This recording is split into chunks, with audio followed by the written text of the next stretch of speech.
Have you ever woken up to find your entire world turned into a nightmare? I did, right in the heart of Seattle when I opened my eyes to see my dad, David, sitting on the edge of my bed, his gaze burning with a twisted kind of love. He was holding my mom's wedding dress, whispering, "Happy 25th anniversary, Laura, my love." But here's the kicker. I'm not Laura.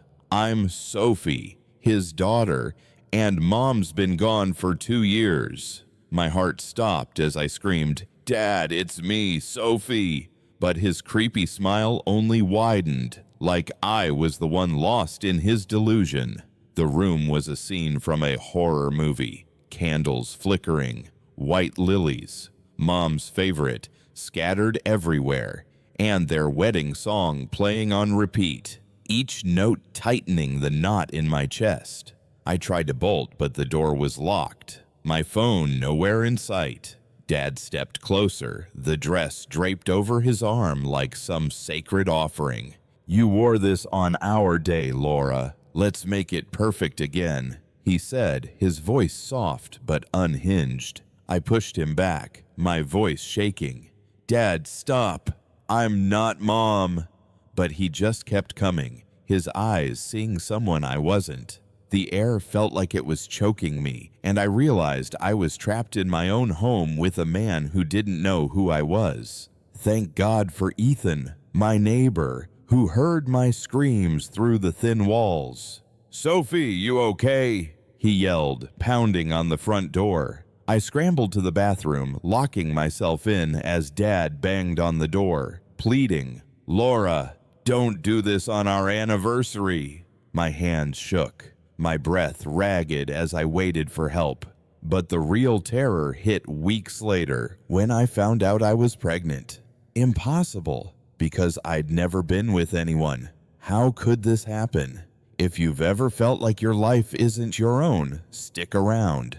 This story will hit you hard and keep you hooked. Let me take you back to where this nightmare began. 2 years ago, in our quiet Seattle home by the coast, my world shattered when my mom, Laura, lost her battle with heart disease. I was only 19, trying to hold it together while my dad, David, unraveled. He sat by her hospital bed for 24 hours straight, clutching her hand, whispering, "Laura, don't leave me. I can't do this without you."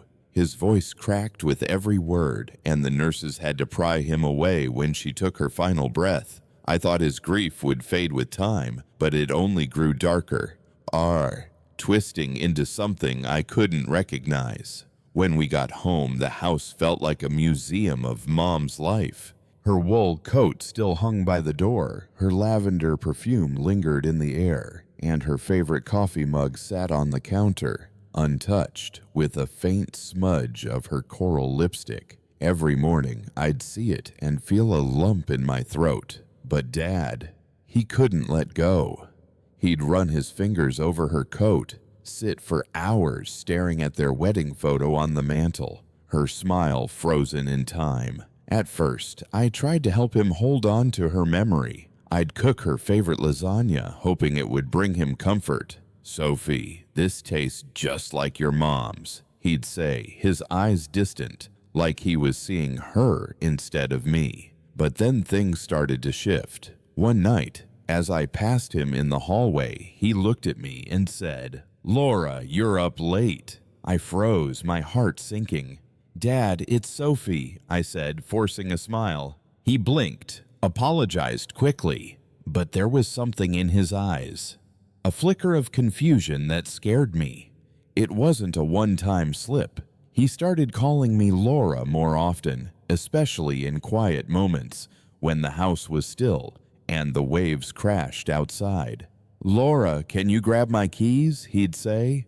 Or, "Laura, you look beautiful today." Each time I corrected him, my voice shaking a little more. "Dad, I'm Sophie, your daughter." He'd nod, but the apologies stopped coming. I told myself it was just grief, that he was lost in memories. But then I noticed Mom's things creeping into my space. My shampoo was replaced with her lavender-scented one. Her old sweaters appeared in my closet, neatly folded as if I'd chosen them. "I thought you'd like these, Sophie," Dad said when I confronted him, his smile too calm, too knowing. I started locking my bedroom door at night, but the unease grew. One morning, I found my bed made with Mom's favorite quilt, one she'd sewn herself. I hadn't put it there. When I asked Dad, he just said, "It belongs with you, Laura."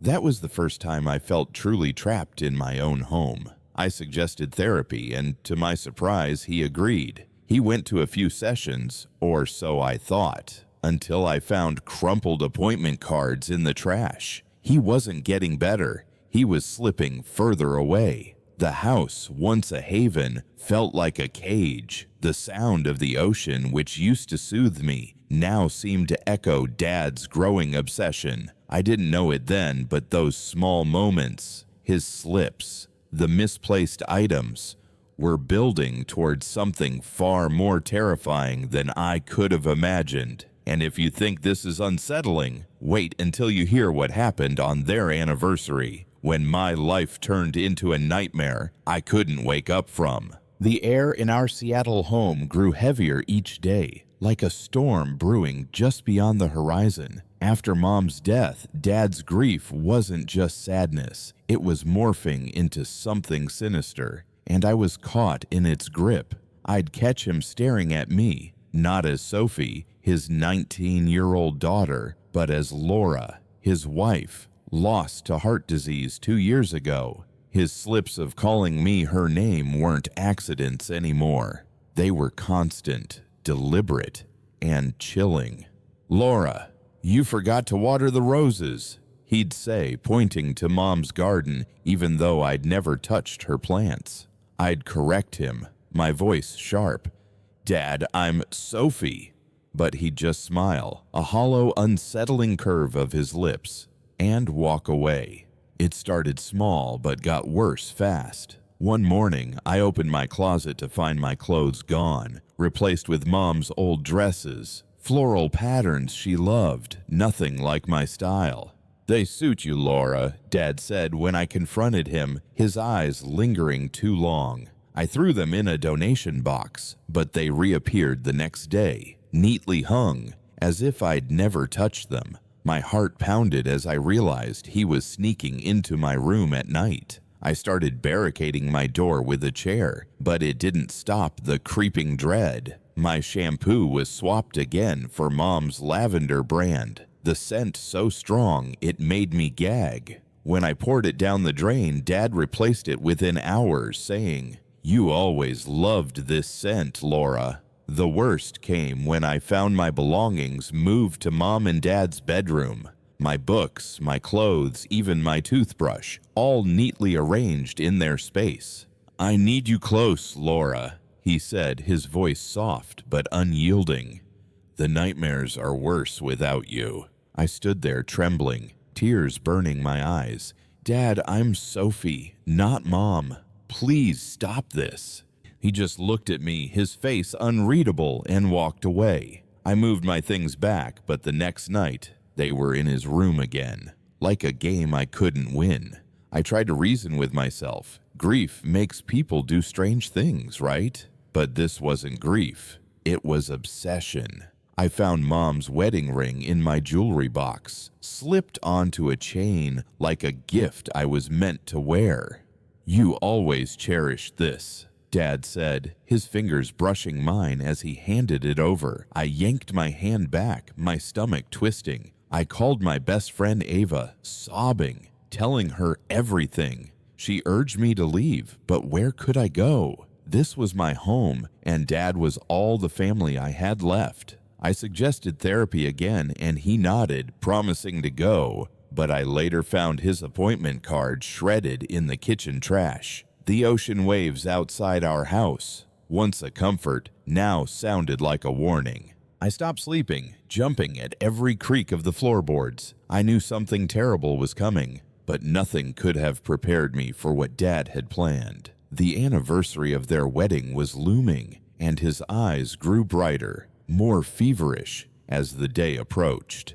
If you're wondering how far a broken mind can go, what happened next will haunt you as much as it haunts me. The morning of my parents' 25th wedding anniversary hit like a tidal wave, crashing through the fragile walls I'd built to keep the fear at bay. I woke up in a room I didn't recognize, not my own, but my parents' bedroom in our Seattle home, the air thick with the scent of lilies, Mom's favorite flower. My dad, David, stood at the foot of the bed, dressed in the same black tuxedo he wore in their wedding photos, his eyes gleaming with a manic intensity. A breakfast tray sat beside me, adorned with roses, a glass of wine, and a folded white wedding dress, Mom's dress. "Happy anniversary, Laura," he said, his voice soft but dripping with delusion. 25 years, my love. Can you believe it? My heart stopped. I bolted upright, my voice trembling. "Dad, I'm Sophie, not Mom. What are you doing?" The room was a shrine to their past. Candles flickered on every surface, casting eerie shadows. Their wedding song, a slow piano melody, looped from a speaker in the corner, each note tightening the knot in my chest. I tried to stand, but my legs wobbled, and I realized the door was locked. No key, no escape. Dad stepped closer, holding the dress up. "You wore this on our day, Laura. Put it on. Let's make this perfect." His smile was sickening, like he was lost in a dream I couldn't wake him from. I pushed the tray away, the wine glass shattering on the floor. "Dad, stop! I'm Sophie, your daughter!" I screamed, my voice raw. But he just tilted his head as if I were the one confused. "Why are you fighting me, Laura? This is our day." Panic clawed at me. I shoved past him. For the bathroom, the only door I could reach. He grabbed my wrist, his grip bruising. "Laura, don't ruin this," he hissed, his face twisting with anger. I yanked free, stumbled into the bathroom, and slammed the door, fumbling with the lock as he pounded on it. "Open the door, my love. Don't lock me out on our anniversary," he pleaded, his voice shifting from rage to a chilling sweetness. My hand shook as I leaned against the door, my breath ragged. I had no phone, no way to call for help. The pounding grew louder, his fists rattling the frame. "Laura, I just want us to be together," he said, and I could hear the tears in his voice. Then, a miracle. Ethan, our neighbor, shouted through the walls. "Sophie, you okay in there?" His voice was a lifeline. I screamed, "Help! Ethan, get help!" The pounding stopped, and I heard Dad's footsteps retreat, his voice calm as he answered Ethan. "Everything's fine, just a misunderstanding." But Ethan wasn't fooled. I heard him banging on the front door, yelling, "Open up, David, or I'm calling the cops!" Moments later, sirens wailed in the distance. I sank to the floor, sobbing, clutching the lock as if it could keep the nightmare out. When the police arrived, Dad was still calling me Laura, even as they cuffed him. "She's my wife," he told them, his eyes locked on me through the bathroom door. I was safe for now, but the terror wasn't over. What came next was worse, a discovery that turned my blood to ice and changed everything I thought I knew about my own body. The days after that terrifying anniversary morning blurred into a fog of fear and disbelief. I was still shaking from locking myself in the bathroom, my dad's voice calling me Laura, echoing in my head as the police dragged him away. Our Seattle home, once a sanctuary by the coast, now felt like a haunted shell. I thought the worst was over, but I was wrong. Something far more horrifying was waiting to unravel. About 6 weeks later, I stood in my bathroom, staring at 2 pink lines on a pregnancy test. My hands trembled, the plastic stick slipping to the tiled floor with a clatter. I hadn't been with anyone, ever. I was 19, focused on surviving Dad's breakdown, not dating. How could I be pregnant? The question clawed at my mind, and a sickening dread settled in my gut. The answer was somewhere in those foggy days after Mom's funeral, when I'd felt so lost in grief I could barely function. I remembered waking up groggy, my body aching, chalking it up to exhaustion from planning Mom's service while Dad fell apart. He'd said, "I helped you sleep better, Sophie." When I mentioned feeling off, his tone too calm, too practiced. Those words now felt like poison. I started piecing things together, my heart racing as I tore through the house, searching for answers. In the garage, behind a stack of old paint cans, I found it. A small blinking camera, its red light piercing the darkness. My stomach churned as I traced the wire to a dusty laptop hidden under a tarp. With shaking hands, I opened it and found video files, each time-stamped from those lost days after Mom's funeral. The footage made my skin crawl. Me, unconscious in the back seat of Dad's car, my head lolling against the window as he drove through the night. The videos cut off abruptly, corrupted at the critical moments, but I didn't need to see more to know what had happened. Then I found his journal, tucked inside a toolbox, its pages filled with frantic handwriting. "Laura's coming back to me," he wrote. "Through Sophie, she'll live again. The clinic visits are working." My breath caught as I read about his plan to resurrect Mom by making me pregnant, using fertility drugs and secret trips to a clinic while I was drugged. He detailed dosages, schedules, even my sleep patterns, as if I were a project, not his daughter. I gagged, dropping the journal, my mind reeling. I called Ava, my best friend, sobbing as I told her everything. She rushed over, her face pale as she watched one of the videos. "Sophie, this is sick. We need to go to the police," she said, her voice trembling but firm. Our neighbor Ethan knocked on the door, his expression grim. "I saw something those nights after Laura's funeral," he admitted. "Your dad carried you to the car, said you were sick and needed a doctor. I thought he was helping you." His words hit like a punch. Those sick nights were when Dad took me, unconscious, to some clinic to carry out his delusion. I felt violated, my own body a stranger to me. The pregnancy test still lay on the bathroom floor, a silent scream of the truth. I wasn't just fighting for my identity anymore. I was fighting for my life. And what I found next would prove just how far Dad's obsession had gone, pulling me deeper into a nightmare I couldn't escape.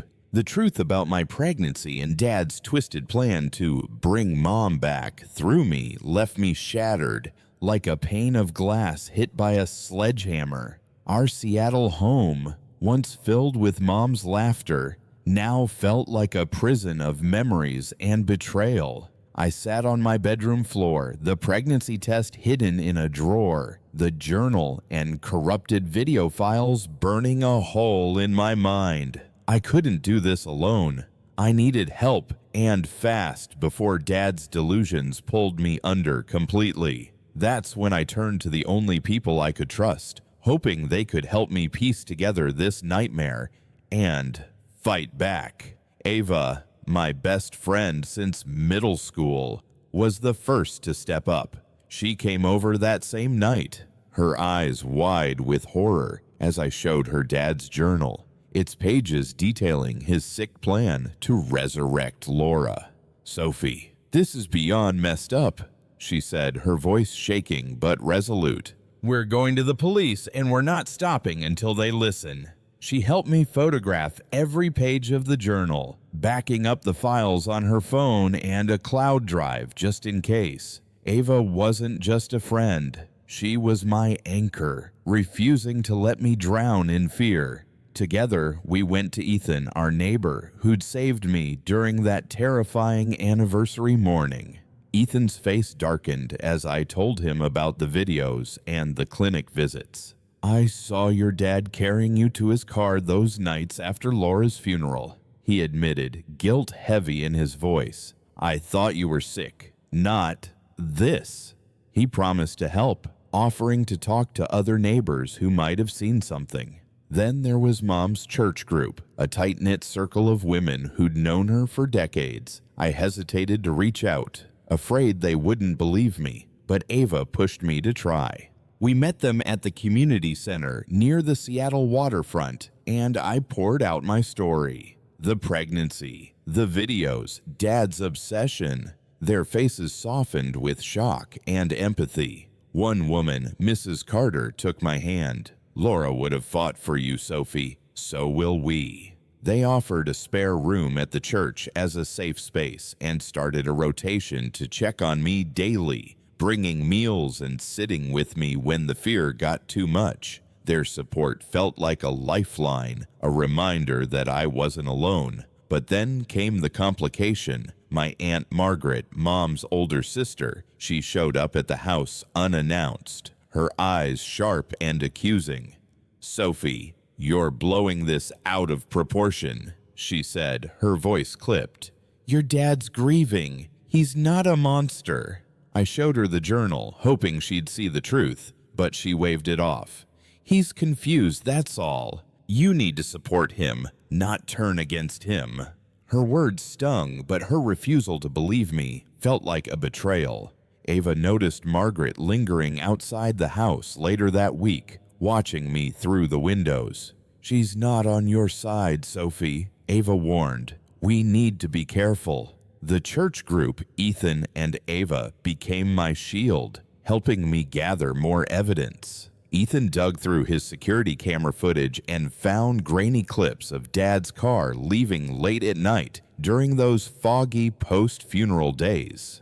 The church women connected me with a lawyer friend who offered to look at the evidence pro bono, but Margaret's presence loomed larger, her calls and visits growing more frequent, always defending Dad. I felt the walls closing in again, the safety of my new support network tested by her disbelief. I didn't know it then, but Margaret was about to make everything so much worse, pulling me toward a confrontation that would shake me to my core. If you think this couldn't get any darker, what happened next will leave you speechless. The fragile safety I'd built with Ava, Ethan, and Mom's church group felt like it was crumbling the moment I got the call. It was a rainy Seattle evening, the kind where the ocean wind howled through the cracks in our old house, and my phone buzzed with an unknown number. I answered, my heart already racing, and a cold voice from the psychiatric facility said, "Sophie, your father escaped during transport this afternoon. We think he's heading your way." My knees buckled, and I sank onto the couch, the journal and camera evidence still scattered on the coffee table. David was out, and I knew exactly where he'd go, back to me, still convinced I was Laura, his lost wife. Ava was with me, her face pale as she grabbed my hand. "We're not letting him near you," she said, her voice fierce. We called Ethan, who rushed over, and within minutes, the church group women started arriving, their cars lining the street like a protective barricade. But the real threat wasn't just Dad, it was my Aunt Margaret. I'd suspected she wasn't on my side, but I didn't know how far she'd go. The facility later confirmed she'd caused a distraction during Dad's transport, yelling about a fake emergency to draw the guards' attention while he slipped away in the chaos. Margaret had betrayed me, her own niece, to help a man lost in his delusions.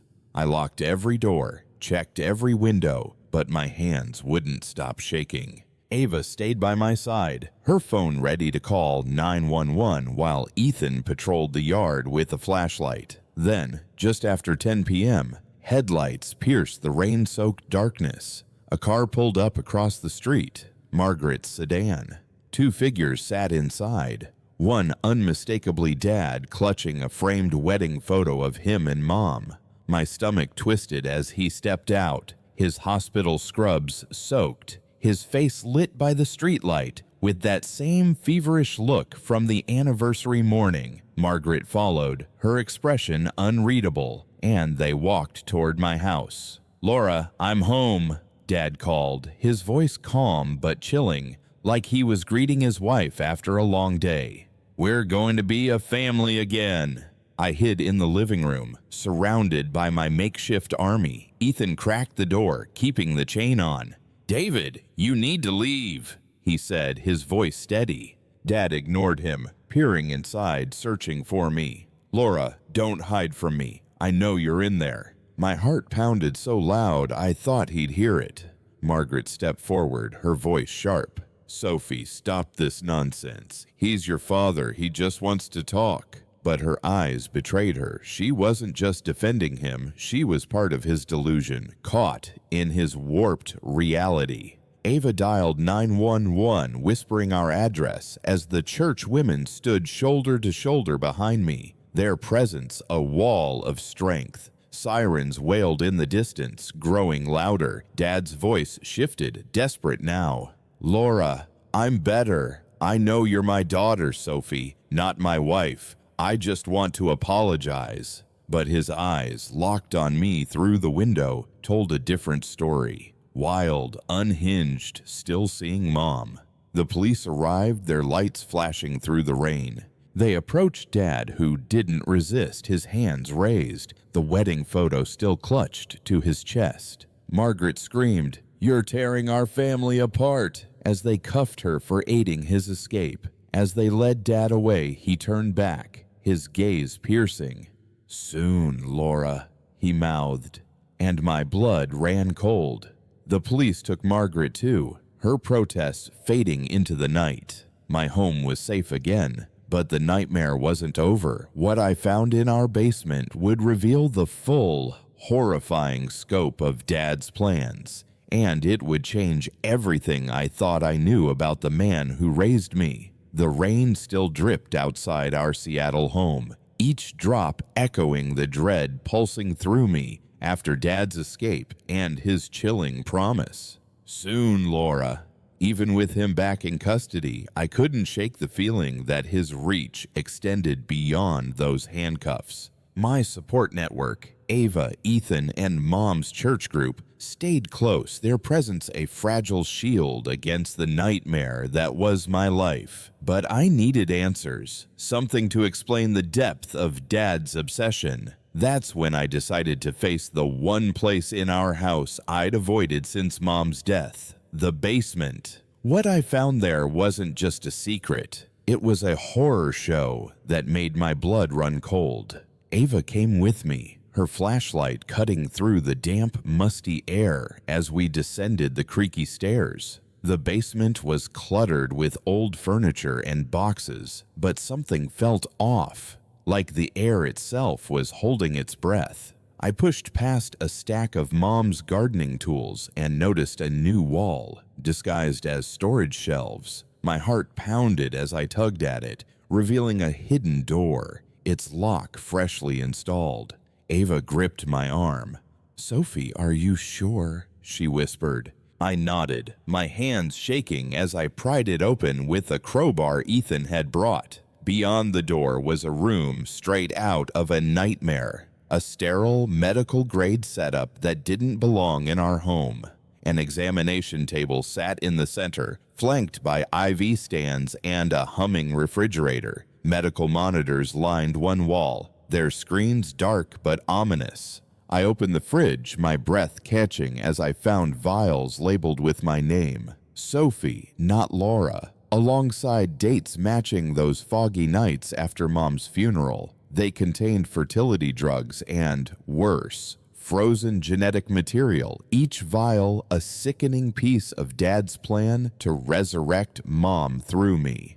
A bulletin board was plastered with photos, Mom at my age, me as a teenager, our faces blurring together in his warped mind. His handwritten notes were pinned beside them, detailing my cycle, drug dosages, and chilling phrases like, "Laura's rebirth begins here."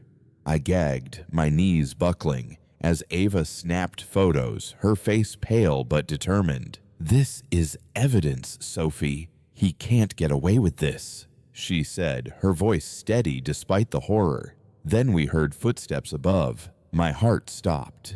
It was Aunt Margaret. She'd been released on bail after aiding Dad's escape, and now she stood in the basement doorway, her eyes wild. "Sophie, you're destroying your father," she shouted, lunging for the journal I'd found on the table, its pages outlining Dad's plan from when I was 15. I yanked it back, my voice shaking but firm. "He's not my father anymore. He's a monster." Margaret's face twisted, and for a moment I thought she'd attack me. But Ava stepped between us, phone in a hand. Recording. "Back off, Margaret," she warned. The tension broke when Ethan's voice called from upstairs. He'd seen Margaret's car and followed her. She fled, but not before spitting, "You'll regret turning against family." We locked the basement door behind her, my hands trembling as I clutched the journal. This wasn't just about replacing Mom, it was a calculated, years-long operation to erase me. The police needed to see this, but Margaret's interference meant Dad's influence was still spreading, even from behind bars. What came next would expose the final, devastating truth about his actions. And it would change everything I thought I knew about justice. The basement's chilling secrets left me reeling, my hands still shaking from the sight of those vials labeled with my name. Each one a piece of Dad's twisted plan to bring Mom back through me. Our Seattle home felt like a crime scene, and I clung to Ava and Ethan's support, their presence the only thing keeping me from falling apart. But even with Dad back in custody after his escape, I knew this wasn't over. His obsession had roots deeper than I'd imagined, and I needed the truth to break free. That truth came in a way I never expected, at Mom's grave, where Dad's final confession shattered everything I thought I knew. A week after the basement discovery, the psychiatric facility called. They'd allowed Dad a supervised visit to Mom's grave in a Seattle cemetery, a decision I'd fought against but couldn't stop. I didn't go. I couldn't face him, but they sent me the security footage later, and what I saw made my stomach churn. Dad stood at Mom's headstone, his hospital scrubs stark against the gray morning, clutching a single lily. "Laura, I did it for you," he said, his voice eerily calm, like he was talking to her over coffee. "I helped you rest. The morphine was gentle, just enough to let you go without pain." My breath caught. He was admitting to killing her, increasing her pain medication to free her, believing she'd be reborn through me. "You're coming back, Laura. Our baby will be you." He continued, smiling at the grave as if Mom were smiling back. The footage was crystal clear, every word recorded, his confession a chilling mix of love and delusion. I sat frozen, tears streaming down my face as Ava watched with me, her hand gripping mine. "He murdered her, Sophie," she whispered, her voice thick with horror. "This is enough to keep him locked away forever." But the confession wasn't the only blow. My Aunt Margaret, released on bail, had been at the facility, still visiting Dad, still caught in his warped reality. When the police played her the footage, something in her broke. She collapsed, sobbing, and gave a statement detailing every visit, every conversation where Dad convinced her Mom was alive in me. "I thought he was grieving," she admitted, her voice hollow. "I wanted to believe Laura was still here." Her betrayal stung, but her confession added weight to the case against Dad. Then came the DNA results, delivered in a sterile envelope from the clinic. I already knew, but seeing it confirmed, Dad as the father of the pregnancy I discovered felt like a knife twisting in my gut. The lab tech's face was grim as she handed it over, whispering, "I'm so sorry, Sophie."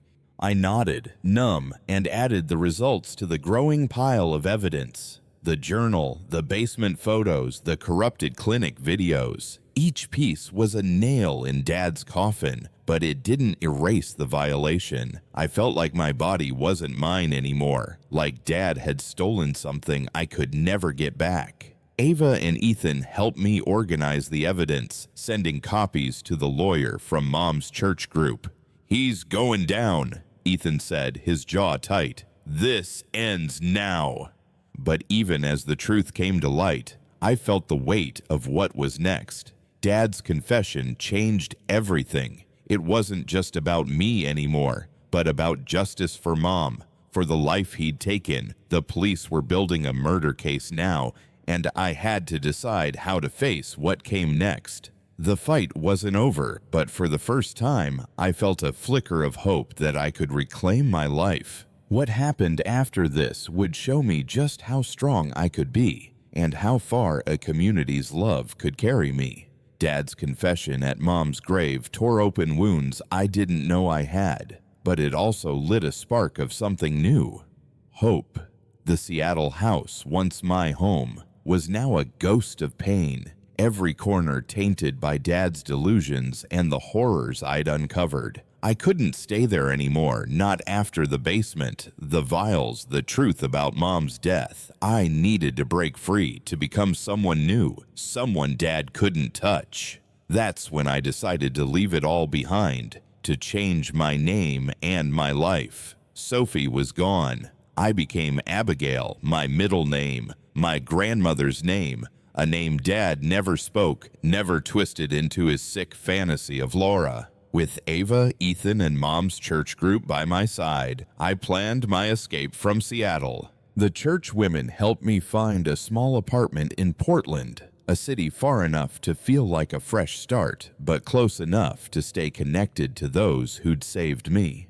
Mrs. Carter, the group's leader, drove me to see the place, a cozy one-bedroom with a view of the Willamette River. "This is your new beginning, Abigail," she said, her eyes warm with pride. I signed the lease that day, my hand steady for the first time in months. Ava helped me pack, sorting through Mom's things with care. Her real things, not the warped versions Dad had forced on me. We kept her favorite scarf, her recipe book, pieces of her that felt like love, not obsession. Everything else, the dresses, the perfume, went into a donation bin, burned away like the weight of my past. The church group connected me with a job at a Portland nonprofit for abuse survivors, a role that felt like it was made for me. It wasn't glamorous, filing paperwork, answering calls, but it was meaningful, a chance to help others like me. My first day, I walked into the office feeling like Abigail, not Sophie, not Laura. My coworkers didn't know my story, and that was freeing. I was just a woman starting over, building something new. Ethan visited on weekends, bringing coffee and stories about his kids, reminding me I had a chosen family. Ava got a job at the same nonprofit, and we'd grab Thai food after work, laughing over small things, pretending normal was possible again. Meanwhile, the legal system finally caught up with Dad. His confession to Mom's murder, backed by the basement evidence, the journal, and the DNA results, led to a life sentence in a maximum security psychiatric facility. No parole, no release. Margaret, broken by her role in his escape, was sentenced to probation and mandatory therapy. She sent me one letter, apologizing, but I didn't respond.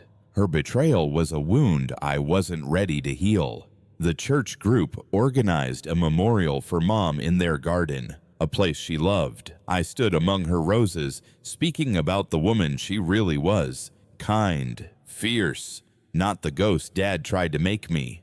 "I'm Abigail now, Mom," I whispered, laying a lily on the ground. "I'm free." Leaving Seattle didn't erase the scars, but it gave me space to breathe. The nightmares still came, Dad's voice calling me Laura, the cold of those basement vials, but they were softer now, less frequent. I was rebuilding, piece by piece, with people who saw me for me. But the fight wasn't over. Something else was lurking, a final test of my strength, and it would come from the last person I expected. What happened next would push me to confront the past one last time, proving I was stronger than the nightmare Dad tried to trap me in. My new life as Abigail in Portland was starting to feel like a fragile kind of peace, like sunlight breaking through after a long storm.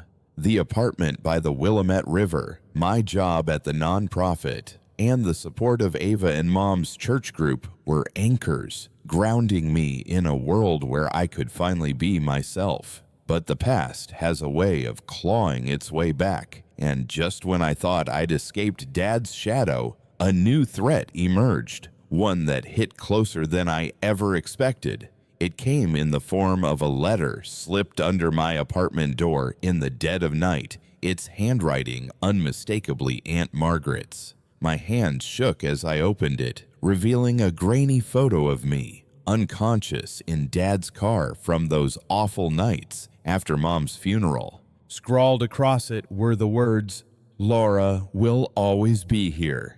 My heart stopped. Margaret was still out there, still tied to Dad's delusions, and now she was targeting me. I called Ava immediately, my voice trembling as I read her the note. She was at my place in 20 minutes.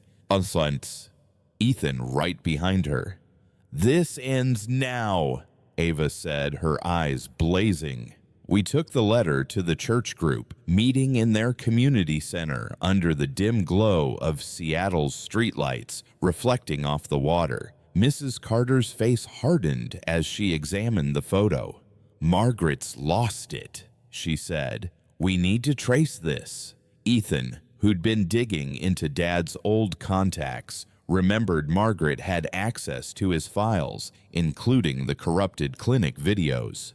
We suspected she'd salvaged a copy before the police seized everything. Ava suggested checking the postmark, and sure enough, it led to a mailbox near Margaret's house. She wasn't just grieving, she was continuing Dad's work, believing I was Mom reborn. We set a plan. Ava and I went to the church group's Sunday meeting, knowing Margaret would show up. She'd been hovering at their events, claiming she wanted to honor Laura. When she arrived, her smile was forced, her eyes darting to me. I held up the letter, my voice steady despite the fear. "Why, Margaret? Why are you doing this?" The room went silent, the church women staring as Margaret's facade cracked. "You're Laura to him," she stammered, tears welling. "I just wanted to keep our family together." Ava stepped forward, phone recording, as Ethan quietly signaled the police waiting outside. Margaret lunged for the letter, but Mrs. Carter blocked her, her voice calm but firm. "You've hurt Sophie enough." The police took Margaret into custody for harassment and violating her probation. In her bag, they found more letters, photos, and a journal echoing Dad's delusions. Entries about saving Laura through me. She'd been visiting Dad weekly, feeding his obsession, convinced it was her duty to Mom. As they led her away, she sobbed, "I just wanted my sister back." I felt no pity, only relief. The church group surrounded me, their hugs a shield against the pain. Ava uploaded the confrontation video to a secure drive, adding it to our evidence. Margaret's arrest was the final nail, ensuring she'd face mandatory therapy and no contact with me. The past was losing its grip, but one last step remained to truly close this chapter, a step that would redefine my strength and show the world what survival really means. Standing in my Portland apartment, surrounded by unpacked boxes and the faint smell of fresh paint, I finally felt like I could breathe.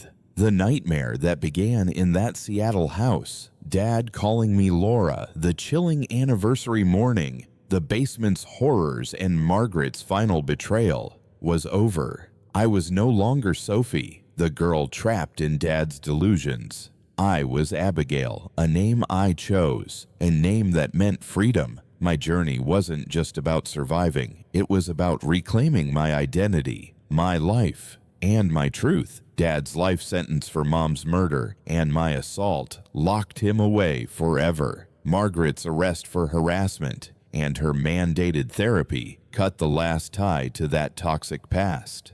Ava, Ethan, and Mom's church group stood by me. not just as support, but as a chosen family who saw me for who I am. They taught me that community can be stronger than blood. This wasn't an easy story to tell. Reliving those moments, the fear, the violation, the betrayal, felt like walking through fire. But I'm sharing it because I know I'm not alone. Too many people are trapped by someone who claims to love them, their voices silenced by fear or doubt. My story is proof that you can break free. The first step is listening to your gut. When something feels wrong, it probably is. Trust that instinct. Second, find your people, those who believe you, who'll fight for you even when the system fails. For me, it was Ava's fierce loyalty, Ethan's courage, and the church women's unwavering love. Third, document everything. Those photos, videos, and journal pages weren't just evidence. They were my power, my proof that I wasn't crazy, that I was wronged. If you're watching this and feel trapped, know this: you are not your pain, and you are not alone. Share your story, even if it's just a whisper to one trusted person. Reach out to a hotline, a friend, a neighbor. If you see someone struggling, believe them, stand with them. And if my story resonates with you, share it, post it, talk about it. Let it reach someone who needs to hear they can survive. You have the strength to reclaim your name, your life, your truth. I did it as Abigail, and you can too. The lesson I carry every day is simple but powerful. Your identity is yours to define. No one can take that from you unless you let them. So don't. Fight for it and never stop.